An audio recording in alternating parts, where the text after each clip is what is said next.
All right, this is the copyright disclaimer. Copyright disclaimer under Section 107 of the Copyright Act of 1976.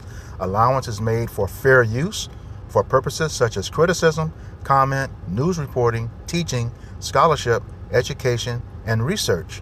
Fair use is a use permitted by copyright statute that might otherwise be infringing. And this video is not for any monetary gain. It is explicitly for the reasons stipulated in the Copyright Act of 1976 under Section 107.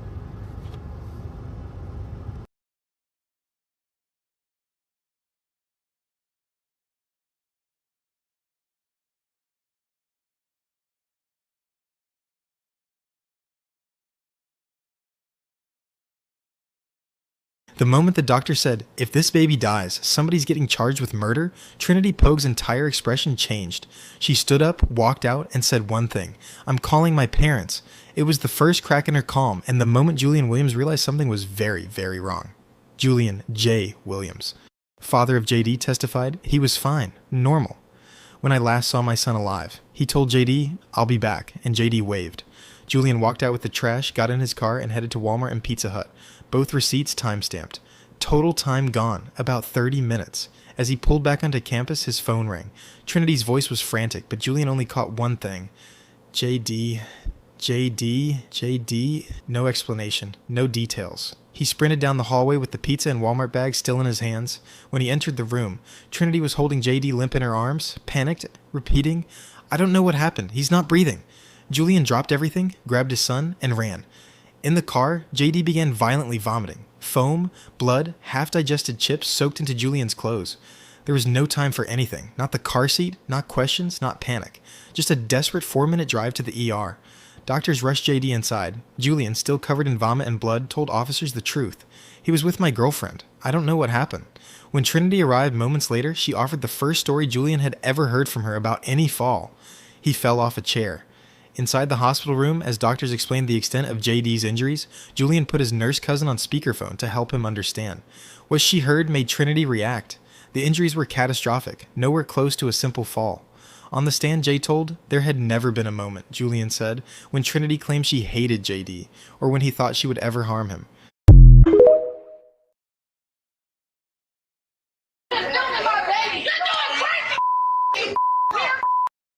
Trinity Pogue, the Georgia beauty queen, was found guilty in the death of her boyfriend's 18-month-old son. And when the verdict was read during court, she thought she almost got away with it. Trinity was found guilty on 2 counts of felony murder, 2 counts of aggravated battery, 1 count of cruelty to children in the first degree, and she was not found guilty on malice murder. She was sentenced to life in prison plus 20 concurrent years. Prosecutors say that Trinity caused blunt force trauma to the head and torso of 18-month-old Jackson Drew inside a dorm room at the Georgia Southwest State University in January of 2024. This resulted in fatal brain and organ injury. When this story first happened, Trinity told the boy's father that he had fallen off the bed. However, during the trial, Trinity's roommate read some pretty damning text messages that explained that Trinity resented the baby because she wanted a child of her own with her boyfriend. Several text messages, Trinity expressed that she had anger towards the 18-month-old baby, even saying that she wanted to punch him. I'm glad that baby JD finally got the justice he deserved.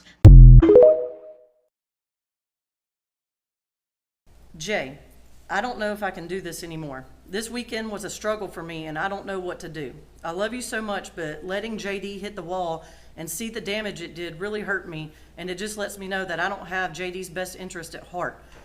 You should not be with a girl that doesn't love your son. I keep trying and trying, but nothing changes. Every time I see him, I cry. I cry because he looks like you, just like you, and a part of me wishes he wasn't yours. I cry because I realize that you and someone else share something so sweet, and that's love for him. I don't know what to do, but I hope you understand where I'm coming from. Like when you called the face expression you gave me. I cannot be around him anymore. I'm sorry, I don't know where that leaves us, but I know that you will never make a decision. I want a family of my own, Jay. Every time I see him, I just want to cry. Seeing him happy and how he is with you at your house and how he is with me, he hates me, Jay. He cries nonstop with me.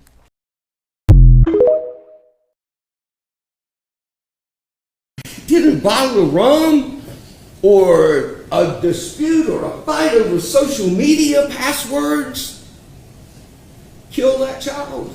No.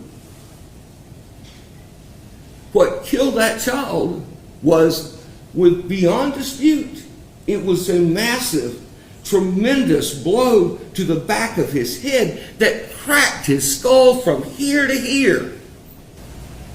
That girl killed that little boy.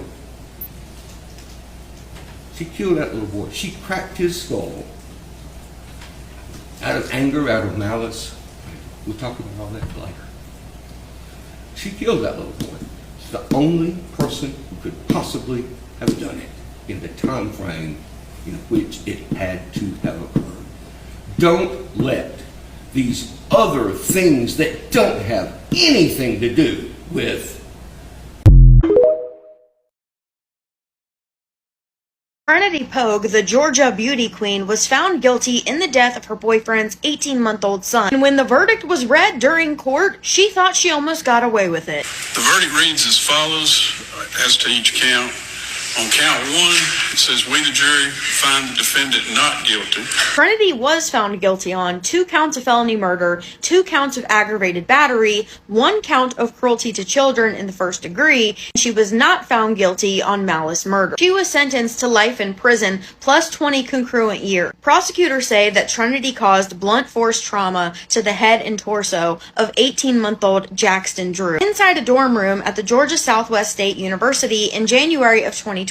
This resulted in fatal brain and organ injury. When this story first happened, Trinity told the boy's father that he had fallen off the bed. However, during the trial, Trinity's roommate read some pretty damning text messages that explained that Trinity resented the baby because she wanted a child of her own with her boyfriend. Several text messages, Trinity expressed that she had anger towards the 18-month-old baby, even saying that she wanted to punch him. I'm glad that baby JD finally got the justice he deserved. Let me know your thoughts down below. The verdict reads as follows, as to each count. On count one, it says, we, the jury, find the defendant not guilty. On counts 2, 3, 4, 5, and 6, the verdict reads, we, the jury, find the defendant guilty of felony murder, 2 counts, aggravated battery, 2 counts, and cruelty to child in the first degree. Y'all can have a seat. Ladies and gentlemen, it's been a tough week for you, I'm sure, and I know that you probably had a lot of places you would have rather been this week than here. I do want to thank you tremendously for your service. You have shown up, you've been on time, and you've paid thorough attention. You've taken in a lot of information this week, and you obviously, from the fact that you've deliberated over this, you've looked at this very closely. So with that, your county appreciates the work you've done, and you'll receive a stipend. It's just a token of the county's appreciation. You are free to leave for the term. You're also free to, you can certainly step back into the courtroom through the other door if you wish to, or hang around if you want to speak with the lawyers, but you don't have to. You don't have to talk to anybody. You're welcome to leave at this time if you prefer. If you do, turn in your badges on your way out, and make sure that your notes are in the jury room. And I really appreciate it. Y'all are free to go.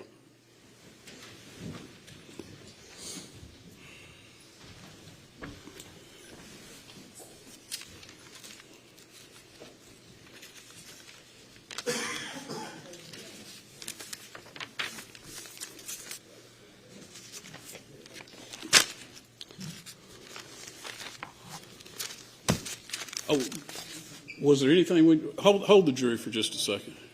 Ask them to step into the jury room. No, ask them to step into the jury room.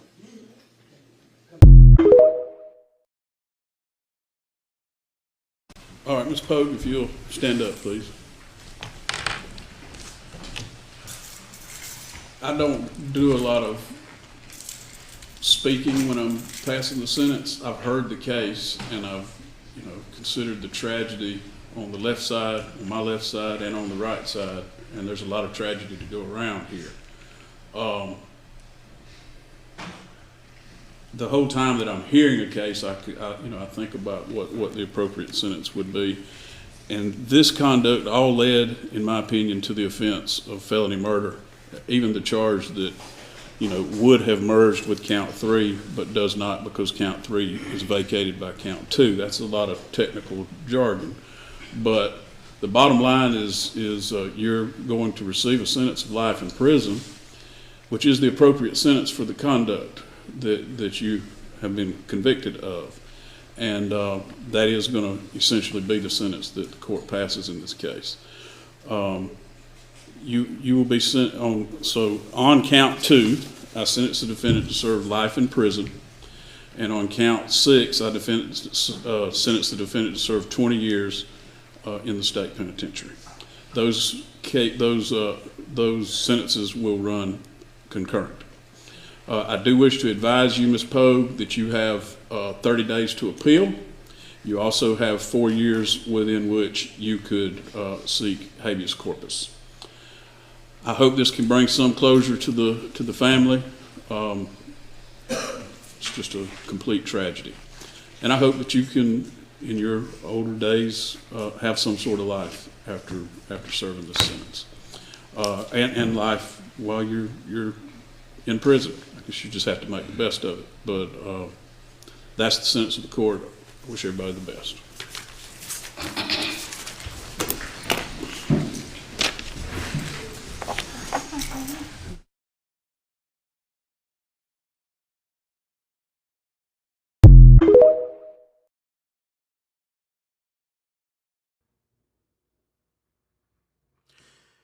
Giving all praises, glory, and honor to Yahweh, Bahashem, Yahweh Shai, Bahashem, Rahak HaKodash.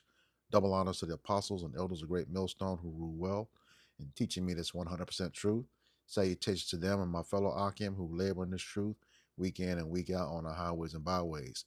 Also salutations to the hopeful elect of the scattered 12 tribes of Israel, scattered to the four corners of the earth that be like unto the speckled bird, also known as your Israelite foreigners and your so-called Negroes, Latinos, and Native Americans. To you, I say Shalom.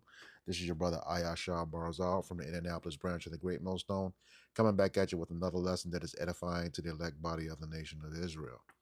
All right, first things first. You just saw the series of videos of the She-domite getting life for the unaliving of an 18-month-old Jake. All right. She's had her day in court. All right. And further than that, I think whoever made this the standard of beauty in Georgia needs to be arrested and in court too. I mean, that this is just unbelievable. A beauty pageant winner right here. Yeah. America's through. America's through. Nevertheless, this is the book of Ecclesiasticus or Sirach, chapter 12, beginning at verse 10. It says, "Never trust thine enemy, for as iron rusteth, so is his wickedness." All right, and that's the thing. Is we're talking about Esau, Edom right here, who is the wicked, according to Malachi 1 and 4. That does not exclude the women of that nation. All right. They've done a number of a job on Jake as well too. We do enough of the for thy violence against our brother Jacobs that are proven over and over and over again. A lot of Jake men have died, and a lot of Jake communities were destroyed because of this type of woman on the screen here. Okay, She-domite. All right, but yeah, she I did a video earlier last week, showing where, hey, their men, destroy our women, but the difference is, the women are forsaking the Jake men. All right, um, calling, saying that they're done with divesting from the so-called black man. You had a case where they were calling for the Klansmen to assist and putting Jake in coffins. That's not the case with the woman here. So, but that so-called Negro woman, has been found unalive dismembered in pieces, so on and so forth. All right. And that's, like the scriptures say, uh, scroll down to verse 13, says, who will pity a charmer? Who will pity a charmer that is bitten with a serpent, or any such as come nigh what wild beasts? I mean, they know that you are the weaker vessel. All right. There was a video out a while ago where they said they're going to start targeting a lot of black women, these Klansmen, all right, because they're the low hanging fruit. They can't defend themselves. It's going to be much tougher with the man. All right. But, I don't want to get off on them too much. In either case, the Jake man or the Jake woman has to be very, very careful dealing with these Edomites, because they are bloodthirsty. They have an insatiable thirst for blood. All right, like you've seen here with this 18-month-old kid, talking about she wanted to start a family of her own. She just ruined that man's inheritance. If that was his firstborn son, the law, the firstborn son gets the inheritance. Not that Jacob's going to have much anyway, not in this land. All right, but yeah, he trusted her with his child, and his child is no longer here. All right. It says, once again, never trust thine enemy, for like as iron rusteth, so is his wickedness. And as iron is guaranteed to rust, the Edomite, the so-called white man, is guaranteed to be wicked. That's the way he is created. Okay. That is the way he is created. All right. What's that? Ecclesiastes, I believe it's 7:20.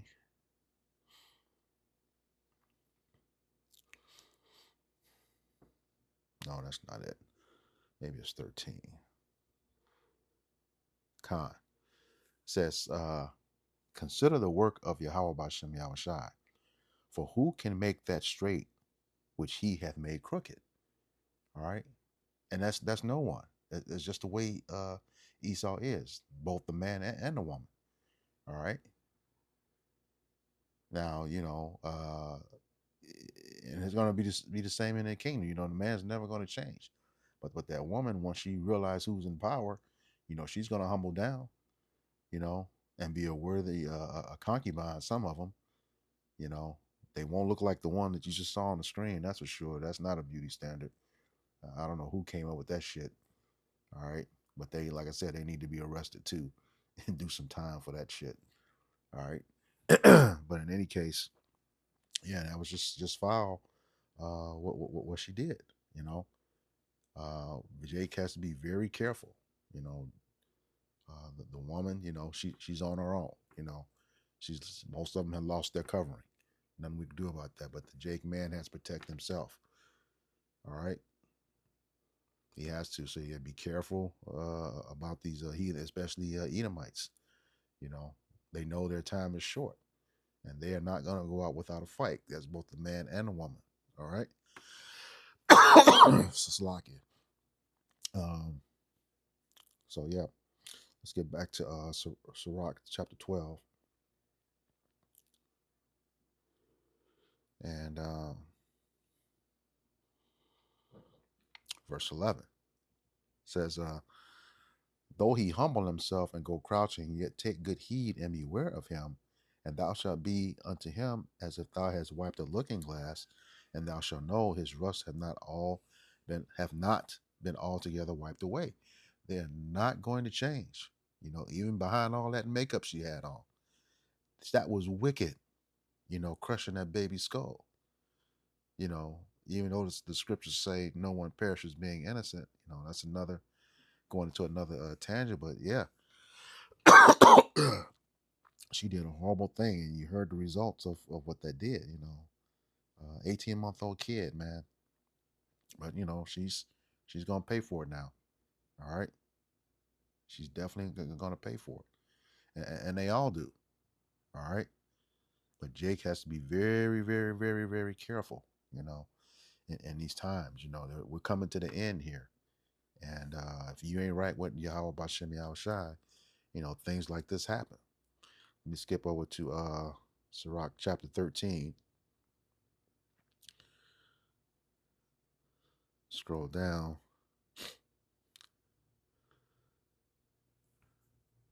It says, what fellowship hath the wolf with the lamb? So the sinner with the godly. All right. And that's just the way it is. All right. Now, Esau is the ultimate sinner. You know, um, Jake sins too, but only Jake was given the law. All right. Only Jake was given the law. And there's really, especially in this time, should really be no fellowship. We know that it's been said that Jake need to stay away from the nigger woman, but hey, a lot of these Edomites, ain't much better. Ain't much better. If you don't have to be in a relationship with these women, Jake, leave them alone, man. Leave them alone. Wouldn't be looking for nothing right now. Times are changing. As we get closer to the end. All right. Verse 18 says, what agreement is there between a hyena and a dog? And what peace between the rich and the poor? All right. This is, polar opposites, and Jake just needs to, cleave to Yahweh Bashem Yahweh Shai right now. All right. And leave these women alone, especially the Jake woman. She's just gone off. That's a wrap until unless a miracle happens, she repents. But that's a wrap right there. Okay. Keep your peace, because this is again, this is messed up. 18-month-old son gone. Cute little kid too. But hey, that was judgment. That's something we all have to we have to deal with. All right. This is like I said, these Edomites, they have to go, because nothing's going to change. They're not going to change. Jake just needs to repent and come back in order. This is the book of Psalms, chapter 109.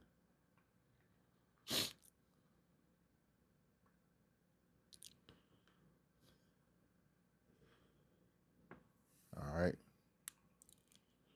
And starting off verse 12.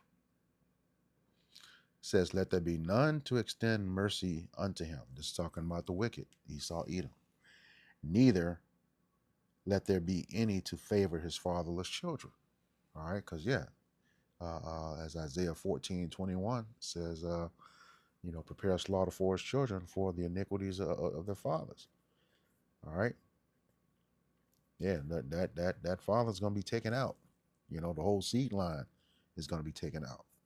All right. It says, verse 13, let his prosperity be cut off, and in the generation following, let their name be blotted out. All right. So the nation of Edom is coming to an end, and we see that these, back in the day, what was that? The Casual Killing Act. I think of 1661 or 1669, one of those years, where this woman would have never seen any jail time for doing this. It was okay to murder Jake babies in the course of correction. All right. That was for those so-called white women. They were getting away with that. Now things are changing. We talk about it all the time. Deuteronomy chapter 30, verse 7. The curses that were on us are starting to lift and come on them. Her face, her whole countenance changed. She thought that when she was cleared of that first charge, she was home scot-free. All right. But there were the other 5 that were remaining, and she was found guilty on all of them, as you saw. All right. So it says, let his posterity be cut off, and in a generation following, let their name be blotted out. When we go into that word posterity, it's specifically talking about the progenitor of a generation to the furthest descendant of that generation. okay, which is Esau, Edom. When we know, according to Obadiah 1 and 18, after they serve their captivity twice as long and twice as hard in righteousness, they're going to be out of here for good by the hand of the people of the Lord at the Lord's will. All right, Yahweh Bashem Yahushai's will. He said, by the hand of my people, he's going to get rid of Edom. All right, that's Ezekiel 25, chapter 25, verse 12 through 14. All right, it says, let the iniquity of his fathers be remembered with Yahweh Bashem Yahushai, and let not the sin of his mother be blotted out. That's both of you all, the men and the women of Edom. All right. Like I said, history has shown that you Edomite women did a job in terms of population reduction when it comes to Jake. Wiped out whole neighborhoods, whole communities because of a false accusation. Only to come back and find out that that person was never involved. All right. Verse 15. It says, let them be before Yahweh Bashem Yahushai continually, that he may cut off the memory of them from the earth. And that's exactly what's going to happen. After your time in slavery is up, you will never exist again in the earth as the Edomites, okay? It says, because that he remembered not to show mercy, but persecuted the poor and the needy man, that he might even slay the broken in heart. And the poor, the needy man, and one broken in heart is the Israelites. And then you got an 18-month-old kid, crushed his skull because you wanted your own family. Man, just deep. Just deep. So yeah. Well, she's got her life sentence. I didn't want to make this too long. All right.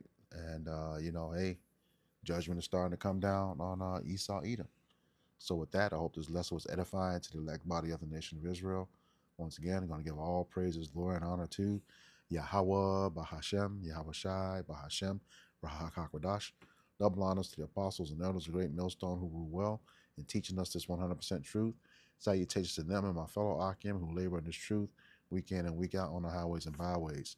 Also, salutations to the hopeful elect of the scattered 12 tribes of Israel, scattered to the four corners of the earth, that be like it to the speckled bird. To you, I say Shalom, Kwam Yasharallah, Abab Abal. We got next. Shalom.